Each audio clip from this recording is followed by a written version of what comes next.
Tomorrow's presidential debate set to take place in Nashville. It's the candidates' last chance to make a pitch to voters. But as our Joe St. George reports, many voters have already cast their ballot. And now it's up to you, the voter, to make sure it counts.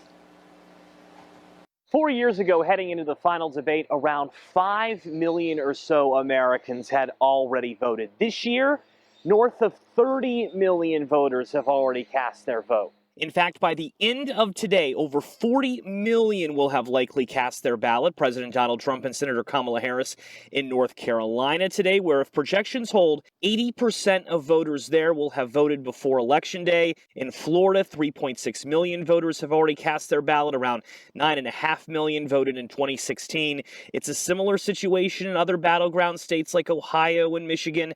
In Wisconsin, 915,000 have early voted. The big surprise to some, though, is in Arizona, where the early voting number is already more than a third of all the people who voted 4 years ago, and there's still 2 weeks left. Now, in 2016, around 138 million Americans voted in total, which means there are still 100 million votes still out there, which is why there is still a lot at stake going into the final debate. And if you already turned in your ballot but are worried if it will count, many states give you an option to track your ballot. It's why ballots have barcodes on them. Just go to your state's election website to see how you can track your ballot.